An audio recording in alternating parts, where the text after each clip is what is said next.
Perkenalkan, nama saya Iksan Riryanda atau biasa dipanggil Gocai.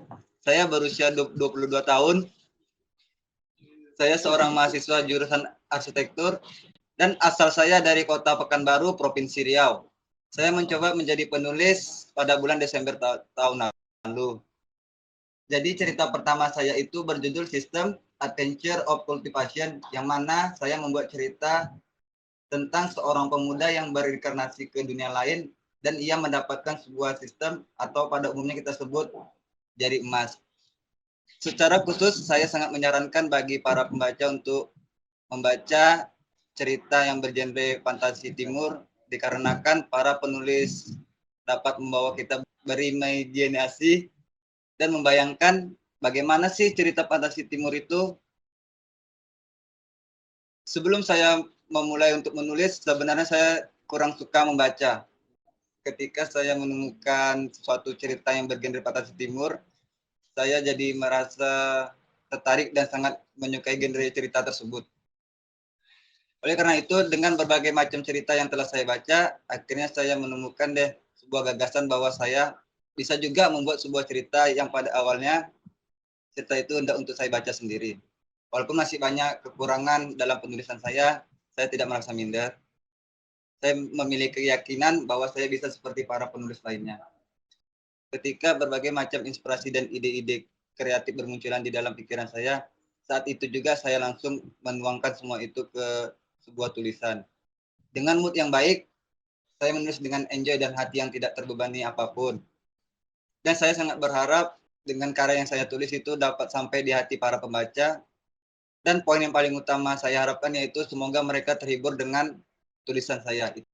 Selama saya membaca dan mencari referensi tentang fantasi timur, saya memahami dunia di dalam fantasi timur itu berisi tentang berbagai macam hal. Seperti dunia yang dipenuhi dengan misteri yang tidak ditemui di dalam dunia nyata, dunia yang di dalamnya terdapat banyak penguasa yang berkuasa memperebutkan kekuasaan atau saling berkonflik satu sama lain, dan dunia yang dipenuhi dengan kekuatan serta berlomba-lomba ingin mencapai segalanya. Saya pertama kali menentukan wujud penghuni dunia itu, apakah dunia di dalam imajinasi saya itu dipenuhi kedamaian atau malah huru hara karena banyak pembunuhan, penganiayaan, dan peperangan. Setelah itu saya menciptakan sejarah mereka itu seperti apa, budaya, cara bertahan hidup, tradisi, pemerintahan yang menaungi mereka, dan masih banyak hal lainnya. Apakah ada ras lain seperti ular manusia, elf, naga, dan ras lainnya. Kemudian saya menentukan nama dunia itu, kita dapat membuat sebuah nama yang keren dan menarik di hati para pembaca, dan pilihlah nama yang sesuai dengan kondisi dunia cerita yang kita buat. Apakah dunia itu para penghuninya menggunakan sebuah kekuatan supranatural, sihir, atau berbagai macam hal lainnya. Nah, dari situ kita bisa membuat dan membentuk habitat dunia itu seperti apa landscape-nya, yaitu kondisi geografisnya. Lalu menciptakan kehidupan liar seperti monster-monster yang ada di dalam dunia itu.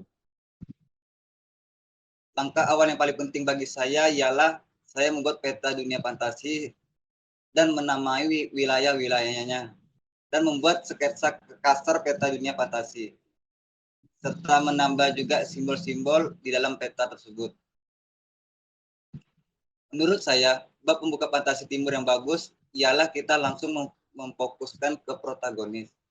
Kita dapat mengorientasikan dunia kita dengan cara yang singkat, tidak terlalu bertele-tele, dan menggunakan bahasa yang mudah agar pembaca dapat ikut merasakan imajinasi kita.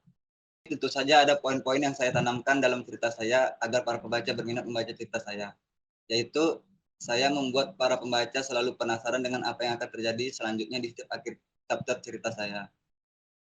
Protagonis yang dulunya memiliki latar belakang menyedihkan, dianggap sampah keluarga, selalu tertindas, memiliki sikap konyol, dan sikap baiknya selalu dibalas dengan kejahatan.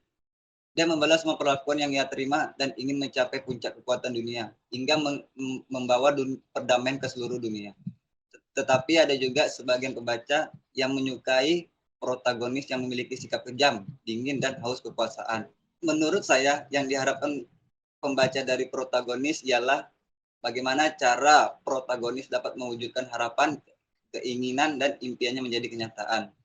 Saya membuat protagonis yang memiliki sikap ambisius yang tinggi, berbaik hati dengan semua orang yang bersikap baik padanya, dan bersikap kejam dengan semua musuhnya. Saya menggambarkan protagonis pada awalnya tidak memiliki bakat apapun, hingga ia bisa berbakat dalam segala hal dengan bantuan sistem. Cara saya membawa para pembaca mengenali karakteristik protagonis di cerita saya adalah dengan cara memperjelas sikap dan kepribadian. Saya membuat pembaca sangat mendalam, yaitu dengan cara menjelaskan kehidupan apa yang dimiliki protagonis di masa lalu.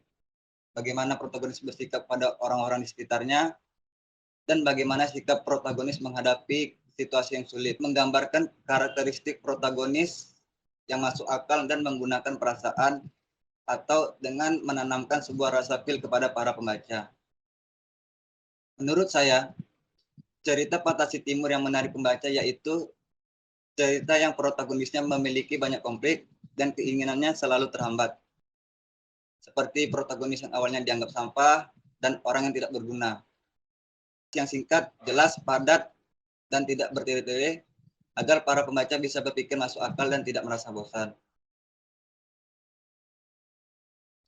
Di saat saya lagi tidak semangat menulis atau lagi bad mood, saya biasanya mencoba mengalihkan fokus saya dengan membaca cerita dari penulis lain dengan genre yang sama. Kadang saya membaca tata cara penulisan sebuah novel untuk memperbaiki tulisan saya. Tetapi terkadang juga saya memilih bepergian dengan teman-teman atau sendiri agar saya memiliki waktu untuk menenangkan diri dan memikirkan ide-ide apa yang akan saya buat ke depannya.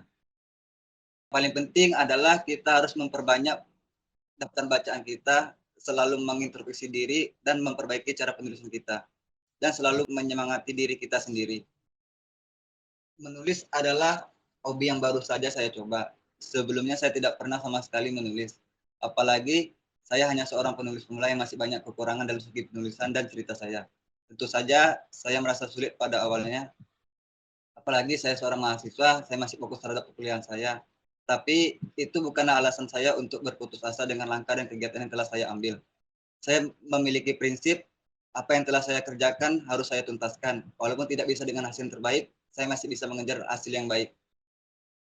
Cara saya untuk bertahan menulis adalah dengan cara konsisten setiap kita menulis. Dengan menunda-nunda saat Anda menemukan sebuah ide kreatif di dalam kepala Anda. Saat itu dan detik itu juga, segeralah menulis dan tuangkan ide itu ke dalam sebuah tulisan. Intinya, saya harus menanamkan sikap konsisten di dalam diri saya. Saya berusaha selalu menganggap menulis itu adalah hal yang menyenangkan, dan saya berusaha menjadikan menulis itu sebagai hobi. Dengan cara seperti itu, bisa membuat saya berada sampai di titik ini sekarang.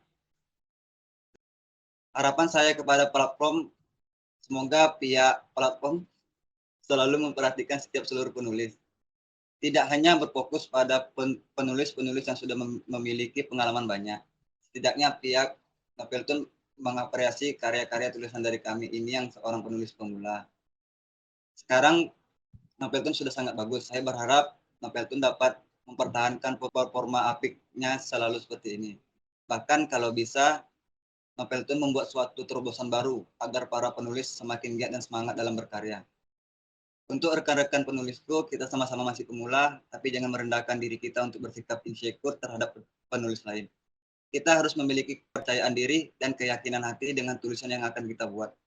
Jangan menua tanpa adanya sebuah karya dan inspirasi yang kita bagikan. Tidak peduli orang lain menganggap apa tulisan kita itu, yang penting kita tulis saja dulu. Masalah bagus atau tidaknya itu belakangan. Masih bisa kita perbaiki di waktu berikutnya. Tetap semangat dan jangan berputus asa.